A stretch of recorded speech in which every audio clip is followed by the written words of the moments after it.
사명자로서의 흔들리지 않는 믿음이라는 제목으로 하나님 말씀 증거할 때 많은 은혜를 받으시기 바랍니다.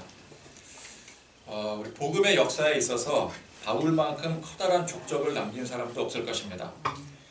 예루살렘 초대교회가 막 일어났던 시기에는 그 누구도 세계 선교의 꿈을 꾸지 못했었습니다. 일단 같은 유대인들, 주변에 있는 유대인들이 복음의 대상이 되었고요. 또 더불어 유대인 주변에도 이방인들이 있지 않겠습니까? 그 이방인들에게까지 이 복음이 전해지긴 했지만 그 이상 이 지역을 벗어난다라든지 저 이방 지역에까지 간다라든지 거기까지는 생각하거나 바라지 못했었습니다. 그런데 하나님의 구원 계획은 이 유대인을 넘어서 온 열방의 이방인에게까지 복음이 전파되는 것이었습니다. 그래서 어떻게 하십니까? 교회를 일부러 흩으시죠. 그리고 또 바울이라는 한 사람을 세워서 이방 세계에까지 널리 복음을 전파하게 하셨습니다. 바울의 이방 선교가 이게 시초가 되어서 오늘날 전 세계 수많은 사람들이 우리 주님의 복음을 듣고 회심할 수 있게 된 것이죠. 그래서 오늘날 기독교에서는 바울을 굉장히 중요한 사람으로, 중요한 인물로 여기게 됩니다. 카톨릭에서는 신성의 위치까지 올라와 있지 않겠습니까? 신성의 위치까지는 아니더라도 바울은 선교학적으로도 굉장히 중요한 사람이었거니와 신학적으로도 굉장히 중요한 사람이었습니다. 성경신학, 성경신학하면 주로 이제 신약 아니겠습니까? 구약에서 이어지는 신약이 구약의 완성이잖아요. 이 신학의 근간을 이루는 핵심이 바로 바울 서신서에 다 들어가 있습니다. 그러니까 로마서에부터 시작해서 이 성경신학의 정수가 이 바울이 썼던 그 편지 서신서들에 다 들어가 있는 것이죠. 그래서 바울은 가장 역사상 위대한 전도자요, 신학자요, 그리스도의 산 증인이었습니다. 그러나 막상 바울이 활동했던 시기에는 그 바울에 대한 평가가 달랐습니다. 보통 역사 속에서도 보면은 그 시대에는 별 볼 일 없거나 혹은 천대를 받았거나 심지어 역적으로까지 몰렸었는데 후대의 위인으로서 재평가가 되고 칭송받는 그런 일들이 허다하지 않겠습니까? 바울도 마찬가지입니다. 지금이야 우리 이제 신학적으로나 선교학적으로나 굉장히 중요한 핵심 인물로 우리가 여기고 있지만 그 시대에는 그 위대했던 바울도 제대로 된 평가를 받지 못했더라는 것이죠. 일단은 그의 과거 전력이 문제였습니다. 자, 바울은 예수님을 만나서 회심하기 전까지 교회와 성도들을 열심히 핍박했던 그 전력이 있던 사람 아니었겠습니까? 아무래도 그런 전력이 있기 때문에 그게 평생을 따라다니는 족쇄가 되기도 했습니다. 그래서 바울의 사도권에 대해서 의문을 품고 비판하는 사람들이 교회 내에서도 상당히 많았었죠. 바울은 대체로 이방인들에게는 인정받고 좋은 영향을 미쳤지만 유대인들에게는 그렇지 못했었습니다. 일단 교회 밖의 유대인들은 바울을 배교자로 여겨서 비난했습니다. 원래 바울이 유대교에 있다가 말하자면 기독교로 개종을 했던 케이스가 되니까 이 유대 골수분자들은 그렇게 바울을 배교자로 여길 수밖에 없는 것이죠. 또 교회 내의 유대인들에게도 비난을 받았습니다. 교회 안의 유대인들 상당수는 교회는 다니지만 복음은 접했다고 하지만 아직 제대로 된 신앙 고백을 하지 못한 상태에 있는 사람들이 많았었습니다. 그래서 여전히 그 율법주의의 그 굴레를 벗어버리지 못한 반쪽짜리 신앙인들이었었죠. 그런 유대인들 눈에 바울은 유대인이 지켜야 될 율법의 관례를 어기고 이방인들과 어울려 다니는 배교자로도 비춰지게 되는 거예요. 그러니까 교회 밖의 유대인들이나 교회 안의 유대인들이나 똑같이 바울을 배교자로 여깁니다. 교회 밖의 유대인들은 유대교의 배교자, 교회 안의 유대인들은 이도저도 아닌 배교자, 그죠? 그러니까 바울이 이방인들이랑 같이 이방인들에게 복음을 전하니까 이방인들에게 결례를 범한다. 결례라고 하는 것은 유대인들이 행해야 되는 어떤 그런 규칙, 율법주의에 의한 그런 것들을 말하는데 그런 것들을 바울이 어기고 다닌다라고 생각을 하는 거예요. 그러니까 배교자라고 또 생각을 하는 거죠. 근데 그런 유대인들이 그냥 바울을 비난하는 정도에서 그치는 게 아니라 바울을 인정하지 못해 그걸 넘어서서 원수로 여겨서 죽이기까지 했더라는 것입니다. 죽이고자까지. 아직 죽이지는 않았고요. 죽이고자. 그 때문에 바울은 이 복음의 사명을 감당하는 그 평생의 과정에 죽을 고비를 수없이 넘기고 원하지 않는 고난과 핍박을 당해야 됐었습니다. 바울이 이제 그의 사역 막바지에 이르러서 이제 예루살렘에 들어가게 된 것도 이미 그런 고난이 예견된 상황이었습니다. 그걸 알면서도 바울은 담대히 예루살렘에 지금 들어가고 있는 거예요. 들어와 있는 거예요. 환난과 핍박이 있을지라도 그 길이 성령님이 인도하시는 길이라면 묵묵히 순종함으로 따르는 것이, 이것이 바로 바울의 신앙 고백이었기 때문에 그랬습니다. 결국 어떻게 됩니까? 많은 사람들이 우려했고 또 바울이 예상했던 것과 같이 예루살렘에서 이 성난 유대인들에게 붙잡히게 되고 죽기 직전에 위기 상황까지 갔다가 로마 천부장이 등장을 해서 짠 하고 등장을 해서 군사들을 이끌고 출동을 하니까 겨우 이제 이 소요가 진정이 될 수가 있었어요. 그게 지난 시간까지 말씀 아니었겠습니까? 자, 여러분, 만약에 우리가 그런 상황에 처해 있다면은 우리는 과연 그 상황에 어떤 생각과 어떤 선택을 할 수 있었겠습니까? 일단 그 마음이 어떻겠어요? 편하고 즐겁고 기쁘고 감사하고 막 그랬겠습니까? 굉장히 무겁고 착잡하겠죠. 물론 사명을 위해서 목숨 걸었어요. 그러니까 우리가 가정을 하는데 나도 사명을 위해서 목숨을 건 상황이라 이거예요. 그럼에도 불구하고 막상 그런 위기가 닥치면은 사람은 마음이 무거워지는 거예요. 힘들어지는 거예요. 저는 고소공포증이 많거든요. 그래서 이를테면은 이제 그 막 버라이어티한 그런 놀이기구 같은 거 있잖아요. 그런 거 중에 높이 올라가는 거를 잘 못해요. 근데 이제 그런 거를 탈 일이 있다고 칠 때 그 이전까지 막 마음으로 준비를 단단히 합니다. 그래, 예전에 해봤던 거야. 처음 하는 거 아니지. 죽지 않아. 괜찮아. 안전해. 우리나라가 제일 안전해. 시설 다 점검 다 돼 있는 거야. 그렇게 굳게 마음을 먹잖아요. 근데 막상 그 위에 올라가면은 똑같아져요. 똑같아져.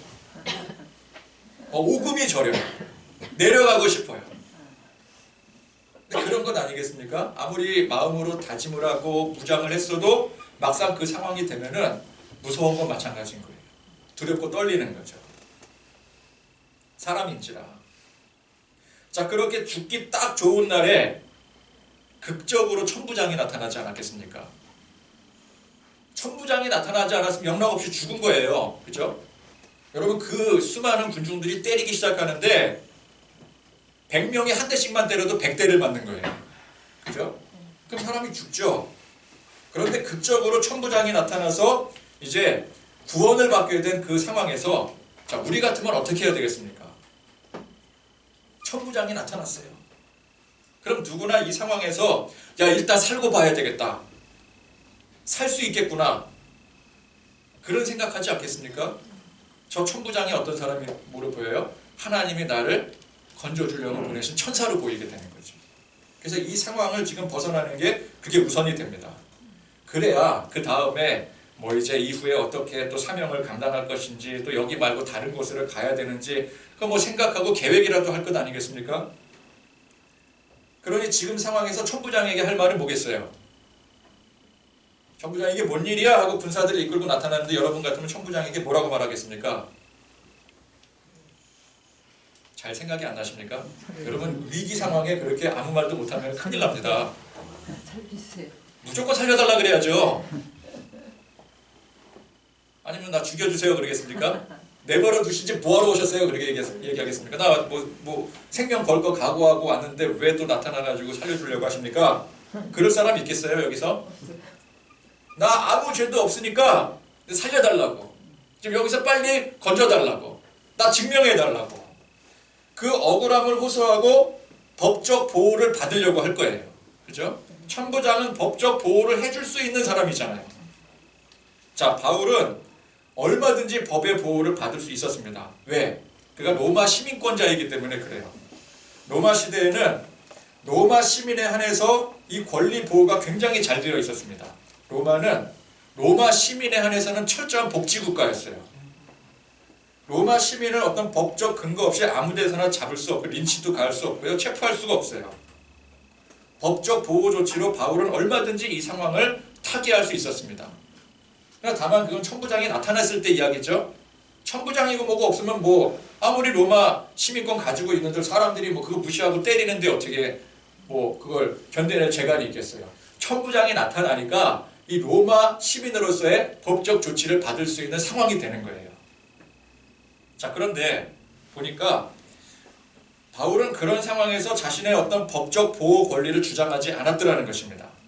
물론 이제 뒤에 가면은 자기가 로마 시민권자임을 밝히긴 하지만 지금 이 상황에서 그걸 먼저 밝힌 게 아니에요. 자, 바울이 일단 천부장에게 발언권을 달라고 합니다.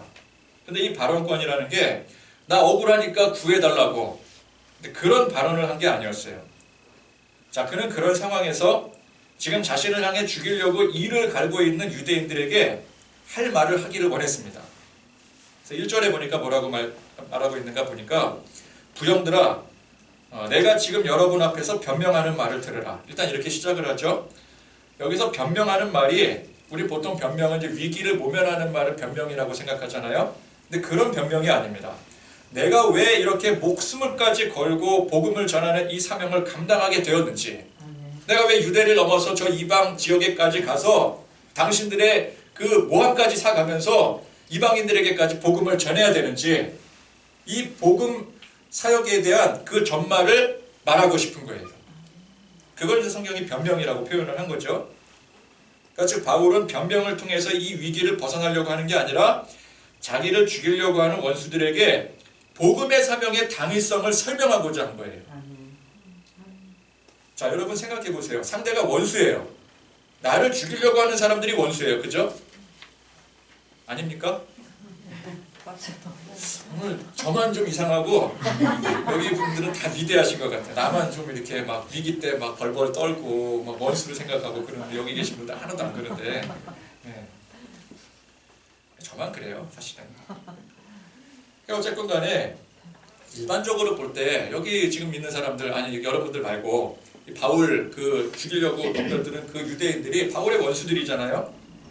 그러니까 상대가 원수라면은 굳이 자기 자신의 어떤 복음의 당위성을 설명할 이유가 없어요. 그죠? 말이 안 통하잖아요. 그러니까 이 상황에서는 지금 로마 시민권의 이 권리를 이용해서 이 상황 자체를 벗어나야 되는 일이지, 그런 복음 사명의 당위성 같은 것은 말이 통하는 사람들에게 해야 되는 거예요. 그죠? 아무리 얘기하면 뭐예요? 얘기해봤자 돌로 치는데. 그러나 바울은 언제나 말이 통하건 말이 통하지 않건, 유대인이건 이방인이건 자기 편이건 원수들이건 상관하지 않고 모두가 다 복음의 대상이었더라는 거예요. 왜? 그게 자기 생각이 아니라 주님의 생각이기 때문에 그래요. 그게 주님의 뜻이기 때문에 그래요. 누구나 그 당시에 아무리 예수 믿고 회심하고 변화된 사람들이라 할지라도 자기 생각에는 원수들에게는 복음 전하지 않았어요. 이방인들에게 복음 전할 생각을 안 했다고요. 바울도 마찬가지였어요. 바울이라고 뭐 이방인들에게, 바울이 뭐 이방인들을 뭐 특별히 더 생각하거나 그럴 이유가 없잖아요. 바울은 천상 유대인이거든요.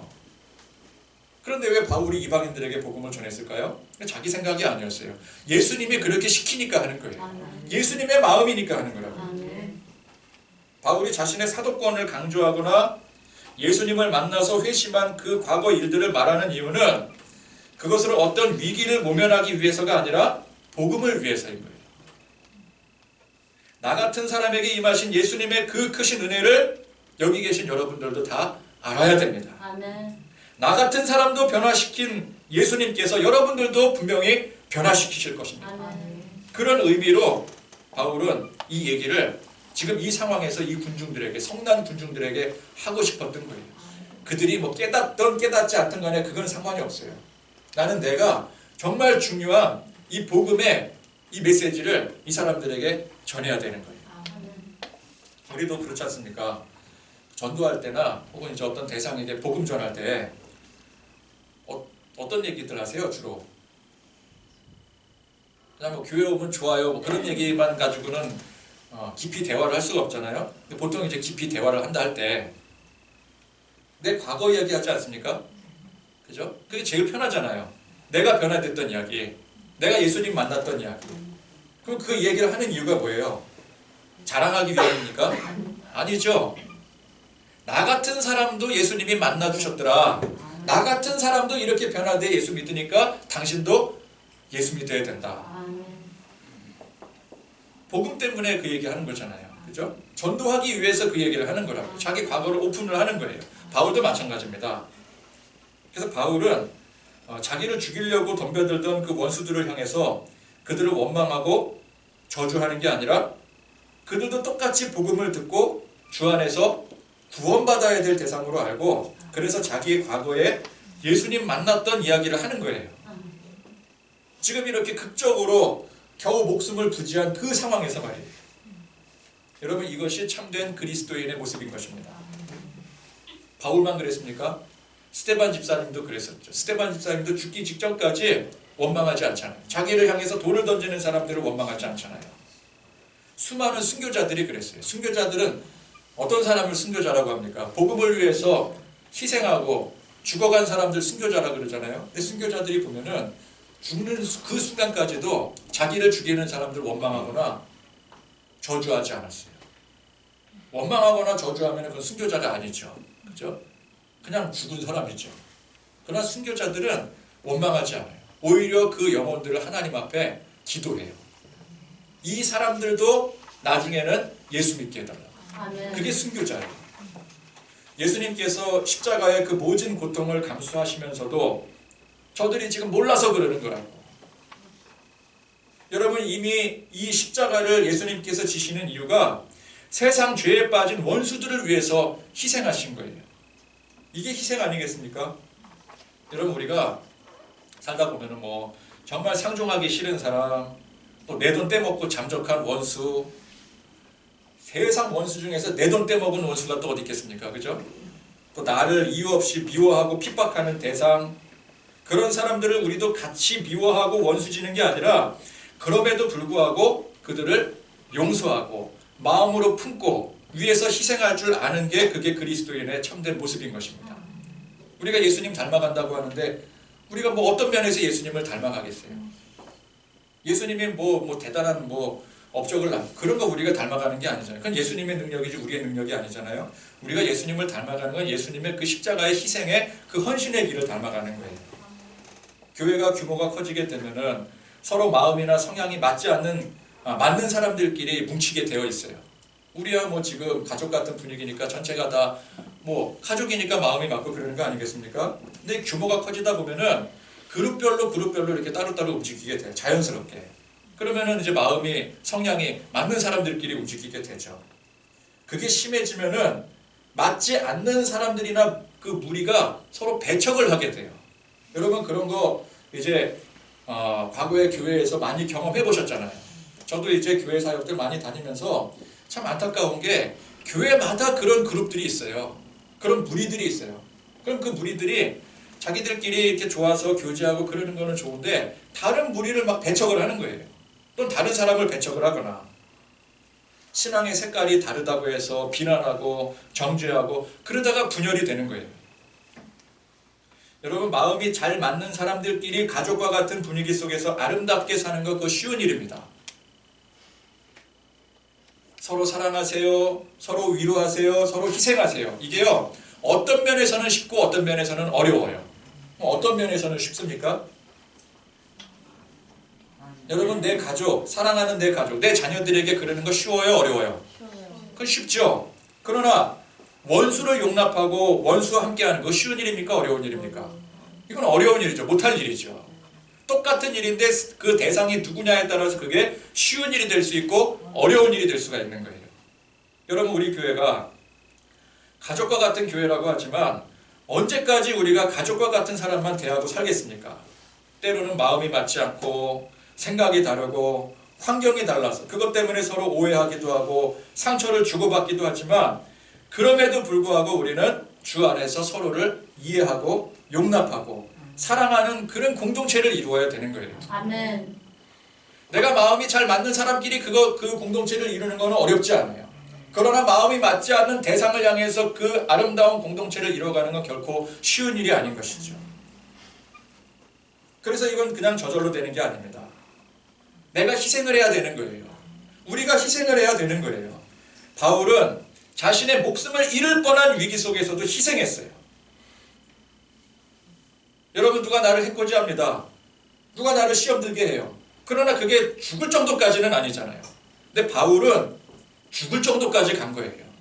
그럼에도 불구하고 그는 그들을 용서하고 희생해요. 품어요. 이게 그리스도인으로서의 마땅한 일인 것입니다. 그러면 우리는 어떻게 하면 돼요? 그거는 바울이니까 가능한 일이고, 그게 아니라 바울도 그리스도인이고 우리도 그리스도인이라면 우리도 마땅히 그렇게 해야 되는 거예요.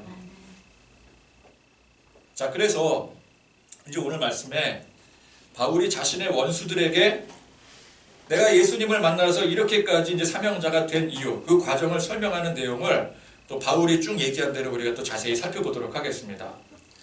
자, 일단 보니까 바울은 유대인이었어요. 유대인으로 태어났는데 태어난 장소가 유대 예루살렘 이쪽은 아니었어요. 길리기아 다소라고 하는 곳에서 태어났습니다. 그는 뭐 태어나면서부터 로마 시민권을 가진 사람이었어요. 신분은 로마인이었습니다. 그런데 그 핏줄은 철저히 유대인이었습니다. 자, 그 당시에 그 가말리엘 학파 하면은 굉장히 유명한 바리새 학파였습니다. 그러니까 유대인이라고, 내가 유대인이라고 해서 아무나 이 가말리엘 학파 밑에 가서 가말리엘에게 가서 율법 공부를 할 수 있는 게 아니었어요. 유대인들 중에서도 엘리트 출신들만 가능한 일이었어요. 뭐 우리로 치자면은 대한민국에 태어났다고 서울대 아무나 가는 거 아니잖아요. 그죠? 서울대는 서울대 가는 학생들이 가는 거예요. 제가 보니까 공부를 기가 막히게 잘해도 서울대 가는 학생들은 또 따로 있더라고요. 그걸 초월을 해야 돼. 그죠? 서울대 정도, 연세대나 고려대까지는 공부를 기가 막히게 잘하면 갈 수 있어요. 근데 서울대는 기가 막히게 잘하는 그 이상을 넘어야 돼요. 그죠? 서울대 나오신 분 혹시? 없잖아요.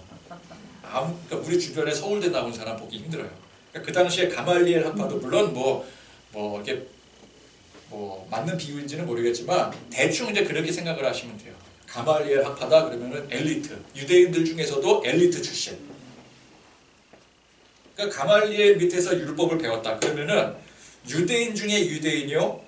그러니까 말하자면 성골 유대인인 거예요. 성골 유대인. 여러분 성골, 진골 나누잖아요. 성골은 뭐 아무나 될 수 없는 범접할 수 없는 위치잖아요. 그래서 바울이 이제 가말리엘에게서 이제 율법의 교육을 받은 자다. 그는 성골 유대인 출신이라는 거죠. 그래서 그는 지금 여기에 모여있는 유대인들 이상으로 어려서부터 율법의 그 엄한 교훈을 받고 누구보다 열심히 하나님을 섬겼던 사람이었더라는 것입니다.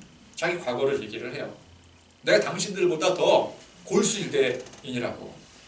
당신들 그냥 일반 유대인이라면 나는 TOP라고.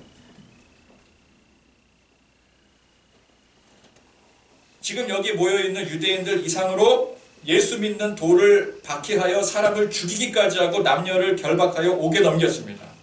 대제사장들의 가장 훌륭한 앞잡이 노릇을 했던 사람이 바울이었어요.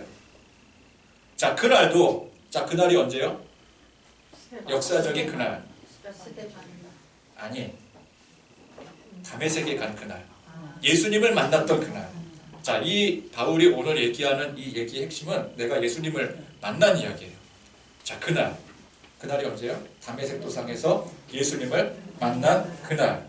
자, 그날도 대제사장과 장로들의 명을 받아서 다메섹까지 가서 열심히 예수 믿는 자들을 핍박하고 잡아가기 위해서 공문을 들고 기세등등하게 가던 길이었어요. 무슨 일념으로요? 내가 하나님을 위해서 열심히 충성을 한다는 유대인 중에 유대인의 그 일념을 가지고.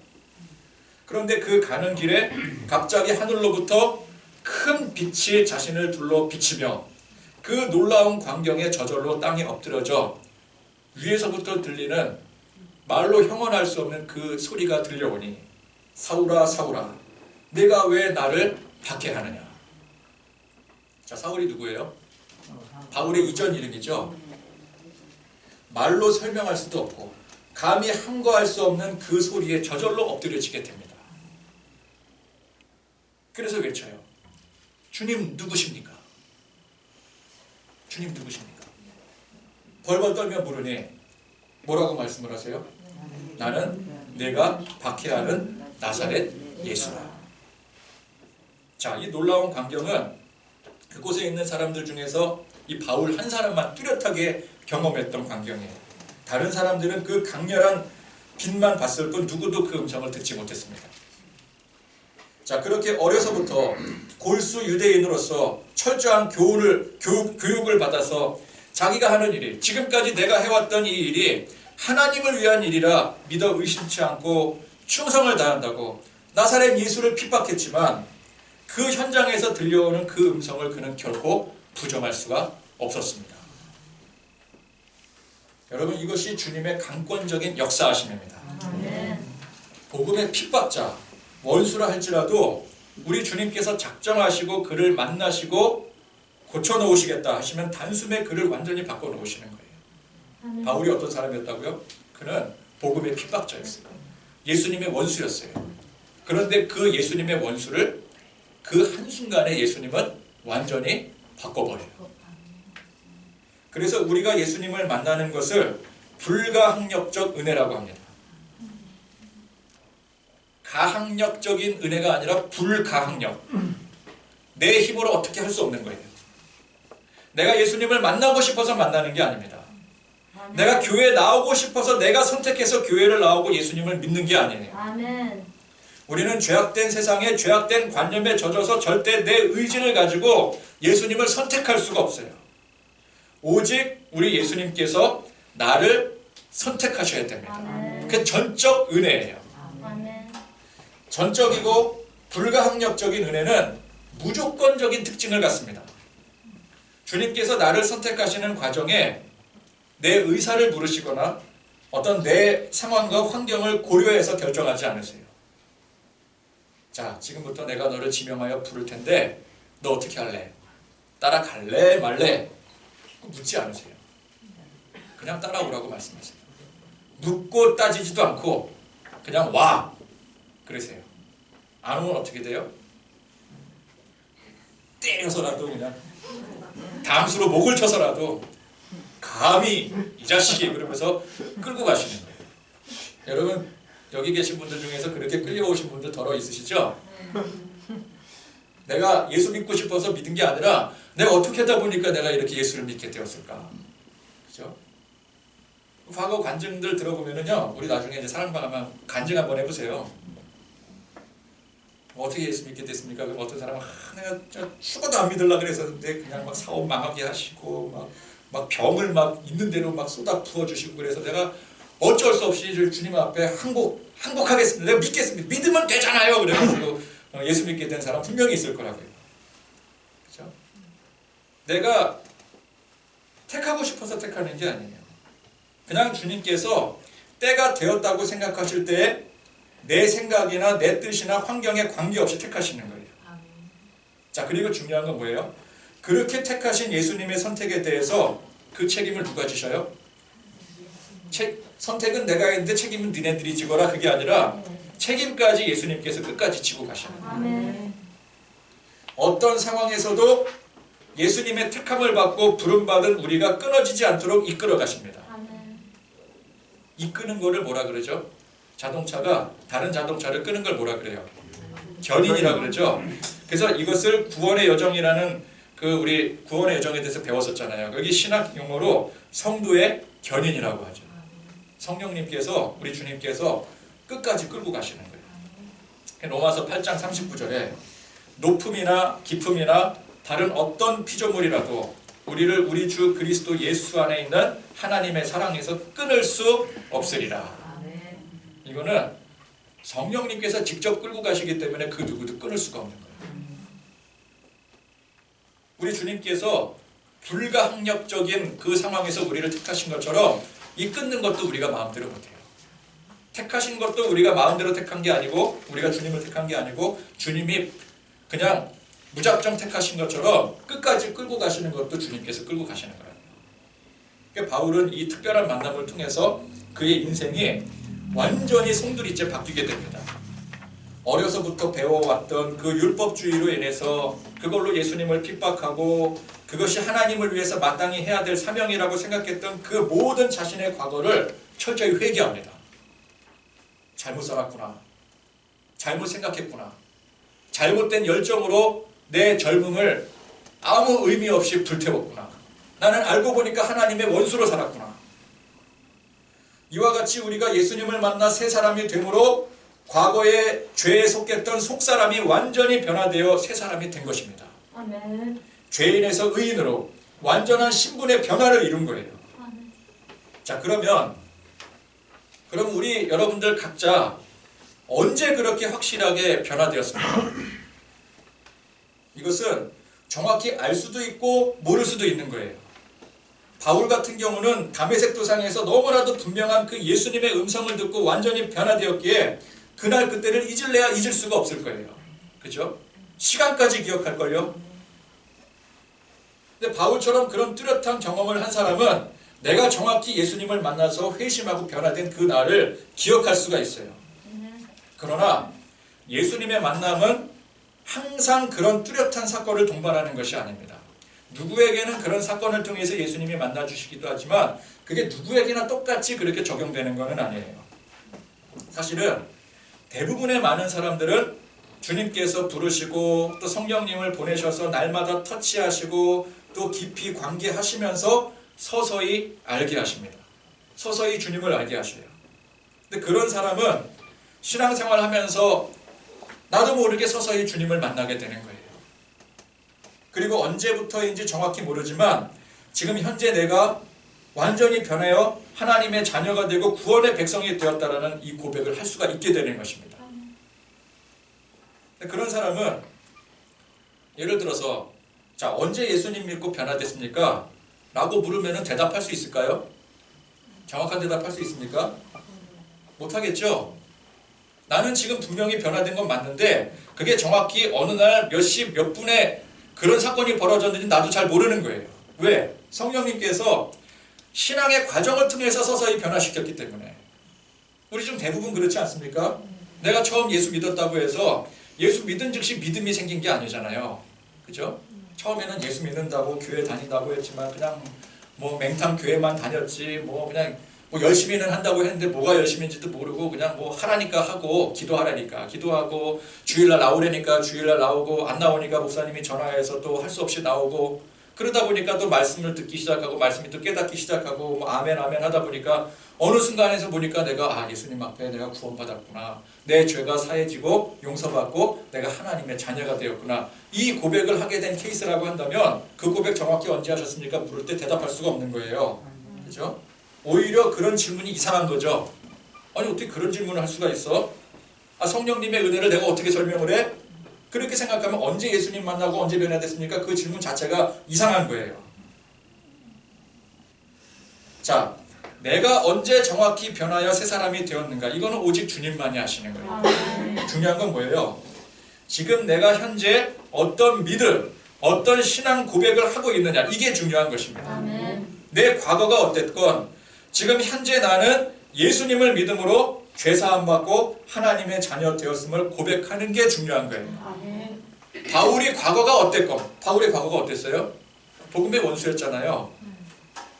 감히 고개조차 들 수 없을 만큼 주님의 원수였잖아요. 십자가의 원수였잖아요.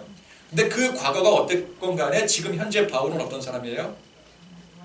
내가 예수 사람이 되었다라는 그 믿음의 확고한 그 신념을 가지고 이 복음을 세상에 널리 전하는 사람이 되었더라는 거예요. 그게 중요한 거예요. 그러니까 어떤 확실한 사건을 경험하는 그게 중요한 게 아니라 지금 현재의 내 믿음의 고백이 신앙 고백이 중요한 것입니다. 그래서 그날 이후로 바울은 완전히 변화하여 새 사람이 되었습니다. 예수님을 핍박하던 사람에서 예수님의 복음을 제일 앞장서서 전하는 사람이 되었습니다. 자, 바울이 처음 예수님의 그 음성을 듣고 보니까 자기는 그 예수님을 핍박했던 사람으로 사실은 제일 먼저 주님 앞에 책망받고 벌을 받아야 될 사람이었어요. 맞잖아요. 그죠? 그렇게까지 막 악을 쓰면서 예수 믿는 사람 잡아가지고 죽이기까지 했던 사람인데 제일 먼저 벌 받아야죠. 우리도 그렇게 생각하지 않습니까? 우리 주변에 내가 예수 믿는다는 이유로 막 나를 막 모진 핍박을 가하는 사람이 있어요. 주님이 살아계시다면은 주님 제발 저 사람 좀 벌을 내려주세요. 그래야 되는 거 아니겠습니까? 벌 받으려면 그 사람이 제일 먼저 벌 받아야 되죠. 그런데 그 예수님께서 그런 자신을 벌하지 않으시고 오히려 주님을 위한 복음의 증거자로서 사명을 감당하라고 명하시는 거예요. 너는 가서 복음을 전하라고 명하시는 거예요. 아니, 나를 이렇게 부르시고 이 진리를 깨닫게 해주신 것만으로도 이 감히 그 은혜를 감당할 수가 없는데 이 주님의 복음을 전하는 사명까지 감당하게 하시니 이게 지금 바울은 예수님 앞에 몸둘 바를 모르는 것입니다. 그래서 그는 예수님께 뭐라 그래요? 나는 지금까지 주를 믿는 사람들을 가두고 때리고 또 주의 증인 스데반이 피를 흘릴 때 곁에 서서 찬송하고 주도했던 사람이었습니다. 내가 이렇게 복음의 사명자로 이방에까지 나가서 복음 전하는 자격이 없는 사람이라는 것을 바울 본인 스스로 너무 잘 알았어요. 그럼에도 불구하고 예수님께서 이런 죄인 중에 괴수인 나를 용서하시고 그냥 그렇게 용서하신 것도 모자라서 이 큰 사명까지 감당하게 하시니 그저 주님의 그 크신 사랑과 그 은혜에 놀랍고 감사하고 감격할 수밖에 없는 것입니다. 자, 바울이 이런 자신의 이야기를 지금 이런 긴박한 상황에서 자기를 죽이려는 원수들을 향해서 하는 이유가 무엇입니까? 이 자리에 있는 유대인들이 이게 뭐 교회 안에 있는 사람이건 교회 밖에 있는 사람이건 간에 모두가 진짜 예수님을 만나고 그 은혜를 깊이 깨달아야 될 대상인 거예요.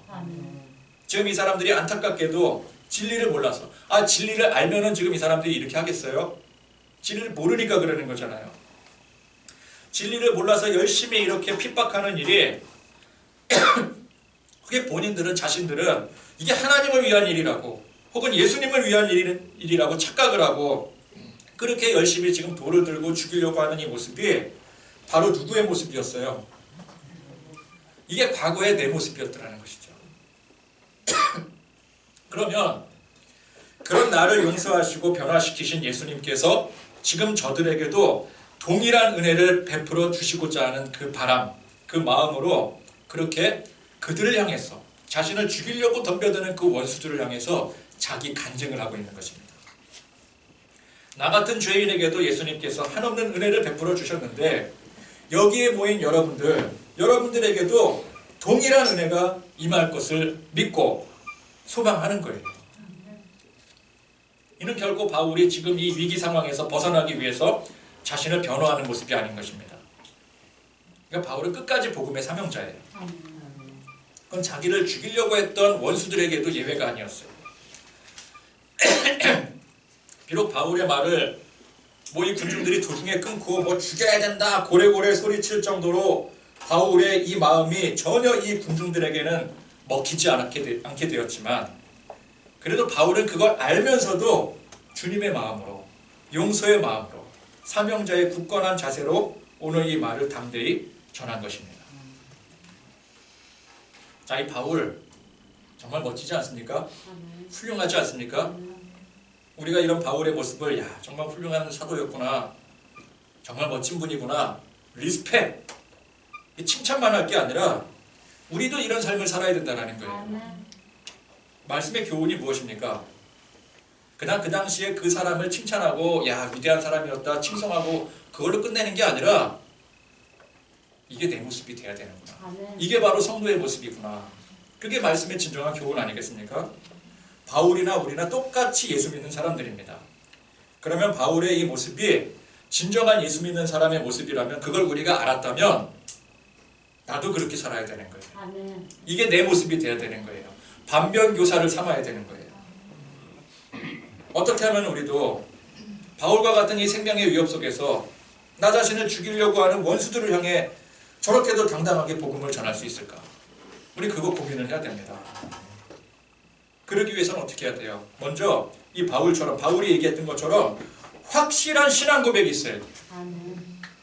과거에 예수님 만난 그 경험이 있고 없고를 떠나서 지금 현재 내 믿음의 고백이 확신이 있는 고백이 돼야 되는 거예요. 여러분, 이 확신이 있는 믿음의 고백이 없으면 원수를 용서하고 희생하고 이거 아무것도 안 되는 거예요. 신앙생활 자체가 안 되는 거예요. 가장 근본은 뭐예요? 바울이 이 얘기를 한 이유가 뭐예요? 내가 이렇게 될 수 있었던 것은 내가 예수님을 만났기 때문입니다. 내가 지금도 예수님을 만나 고백하기 때문입니다. 그걸 알려주고 싶은 거예요. 여러분 바울처럼 되고 싶으십니까? 아멘. 바울처럼 되셔야 돼요. 아멘. 이게 성도의 본 모습이에요. 그러려면 지금 현재 내 안에 확고부동한 믿음의 신앙의 고백이 있으셔야 돼요. 아멘. 이게 없으면 아무리 우리가 뭐 은혜 받았습니다, 은혜 받고 싶습니다, 내가 나를 힘들게 하고 괴롭게 하는 원수 용서하겠습니다, 아무리 백날천날 입으로 떠들어 봐야 소용이 없어요. 입술로는 형제를 원수를 용서한다 그러고 뭐 희생한다 그러고 헌신한다, 나도 주님의 사명 감당하겠노라 하면서 하는 행동으로는 전혀 그렇지 않다면 우리 안에 믿음이 없는 거예요. 여러분, 이 확실한 신앙 고백이 있어야 됩니다. 예수 십자가의 보혈로 죄 씻음을 받은 내가 주님의 그 말할 수 없는 은혜를 입었어. 이 말할 수 없는 은혜가 뭐예요? 용서의 은혜잖아요. 내가 어떤 사람이었다고요? 과거에 주님을 만나기 전에는 사울과 같은, 바울 이전에 사울과 같은 그 모습이었어요. 아니 나는 그래도 저는요, 뭐 예전에 예수 믿기 전에 뭐 그렇다고 뭐 예수 믿는 사람 핍박하거나 그런 적 없었거든요. 저는 뭐 예수 믿는 사람 별로 관심도 없었고, 그냥 교회는 교회 내로 뭐 잘 먹고 잘 살아라, 저는 그게 관망만 했던 사람이지 저는 그렇게 핍박까지 한 사람은 아니었어요. 그래도요, 그냥 하나님을 믿지 않고 예수님을 인정하지 않는 그 자체가 핍박하는 거예요. 그걸 아셔야 돼요. 그러니까 예수 믿기 이전에 누구나 다 복음의 원수였어요. 근데 그 원수를 예수님이 용서해 주셨잖아요. 아멘. 희생과 헌신으로. 그죠? 그 말할 수 없는 은혜를 입어서 이제 내 삶은 그 주님을 위해서 내게 주신 사명을 감당하는 삶이 되겠습니다라는 이 고백이 나와야 되는 거예요. 이게 성도의 신앙 고백이에요. 힘들고 어려운 일들이 있죠. 상처받고 뭐 험난한 일들이 있죠. 그런 거 다 털어버리세요. 내 힘으로 터는 게 아니에요. 주님이 나를 용서하셨잖아요. 주님이 나를 용서하신 그 십자가의 희생에 비하면 그 아무것도 아닌 일이라고요. 아무것도 아닌 일 가지고 상처받지 마세요. 제가 여러분 누차 강조드리잖아요. 상처는 선택이라고. 누가 주지도 않은 상처를 왜 선택을 하고 살아갑니까? 주님이 상처를 주시나요?